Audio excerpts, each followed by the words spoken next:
AB Loves. Ayan, ang ganda ng sikat ng araw. Kaya nakakatuwa today. Ayan nga, at ako ay nag-iisip lumabas dahil marami na ako gagawin sa labas.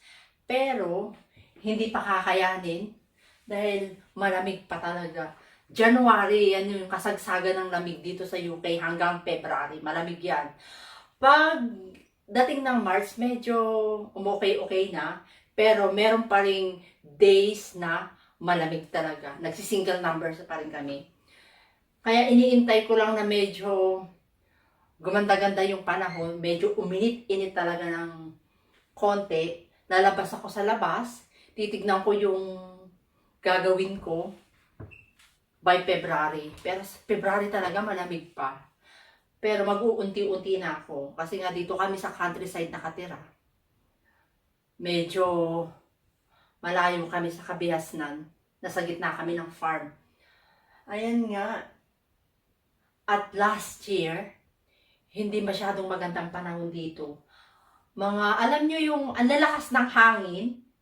Malalakas yung hangin. So, marami kaming puno na natumba. Dahil yung ibang puno dito sa bakura namin ay matatanda na. Kaya natutumba na sila. At saka malakas ang hangin. So, kailangan namin linisin yun. Tapos, ditong January lang, may natumba na lang kaming puno. Wala nang ginawa kundi magtumbahan sila. Ewan ko nga, parang ayaw na talaga nilang mabuhay. Dahil natumba na sila. Kaya hinihintay ko lang na gumanda-ganda yung panahon. Pero maganda na talaga siya. Pero malamig pa sa labas. Pero kakayanin naman siguro. Hindi, mag-ano lang ako, mag-iikot-ikot lang ako kung ano yung paghahandaan kong gawin sa susunod. Hindi naman ako lahat. Tutulungan naman ako ng asawa ko.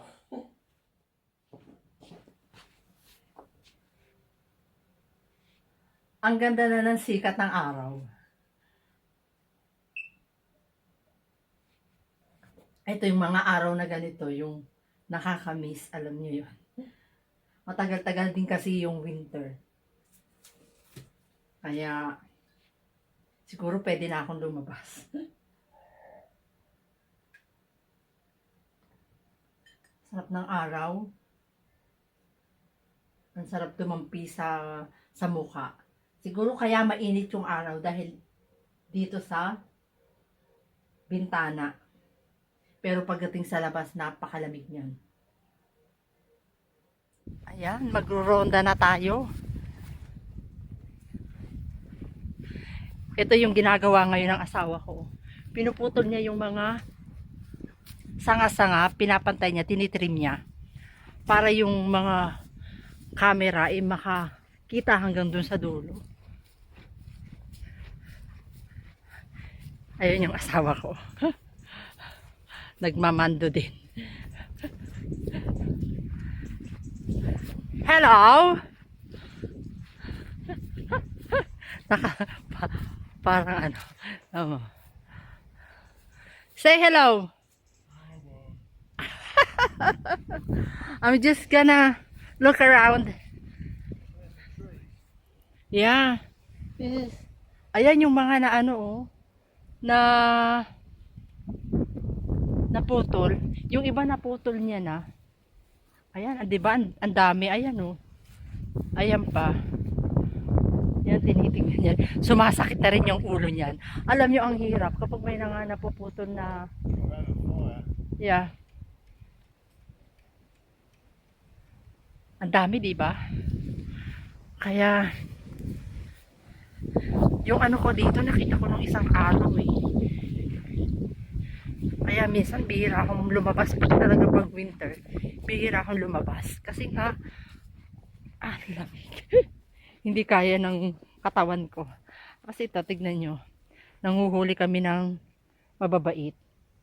Kasi hinuhukay nila yan Hinuhukay nila itong aming bakuran. Ang pangit-pangit pag may mga hukay-hukay. Katulad niyan Kita nyo? Ayan, hinuhukay nila Kaya nilagyan namin ng trap. Ayan. Dito tayo. Ito, tignan mo. Naku, kakalawangin ito. Ito yung aming kailangan tong maayos. Kasi kakalawangin ito.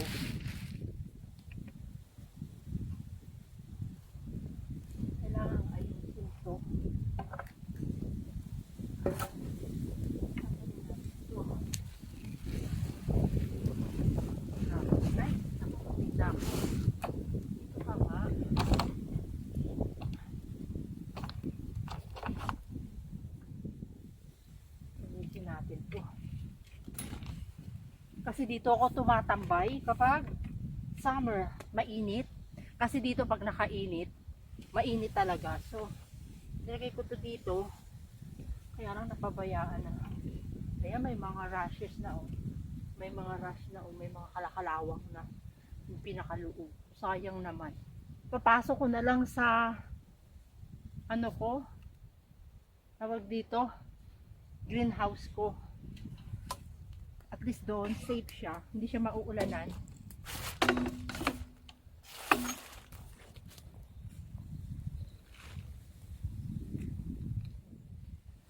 Ito yung greenhouse ko.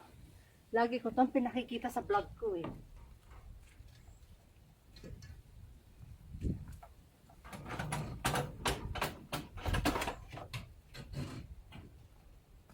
Dito ko na lang siya ilalagay para at least dito safe siya.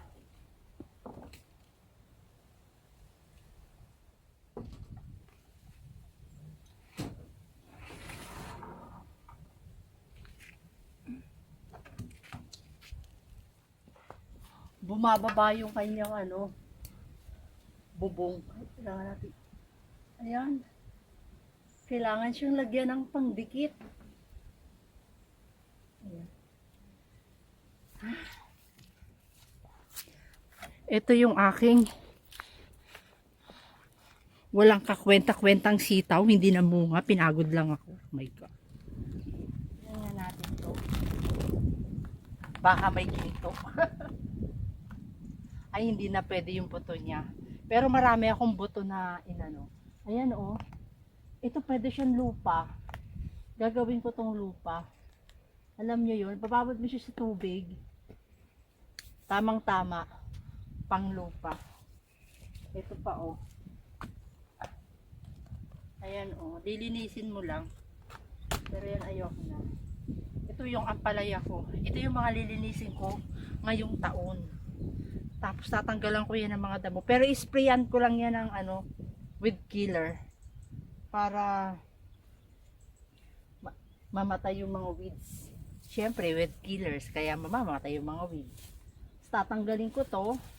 Ibabalik ko uli yung bubong niya.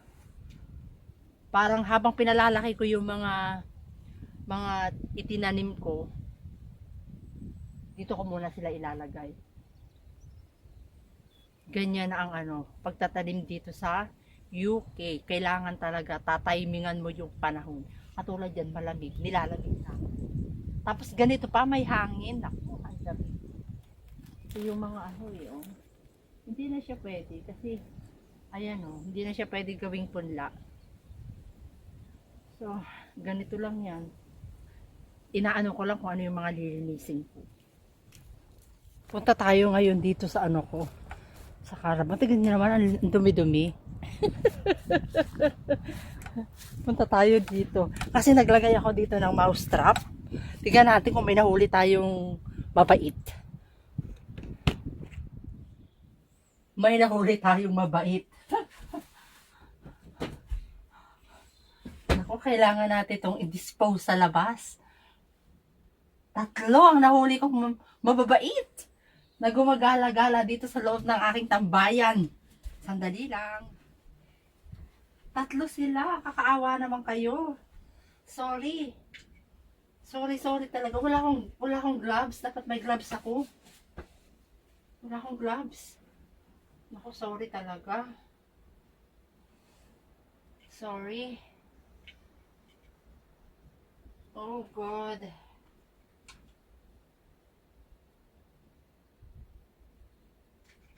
Oh. Lalagyan ko uli yan ng trap. Kawawa naman sila. Sorry. Sorry, mouse.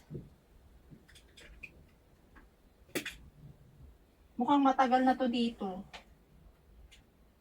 Oh, sorry. Oh my God. Sorry. Oh my God.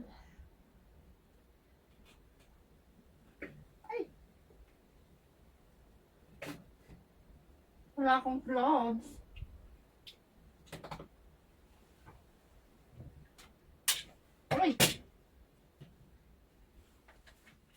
Sorry. Sorry mga mababait.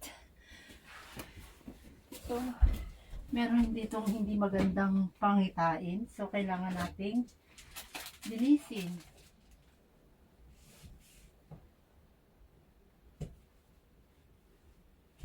Kailangan natin itong tanggalin.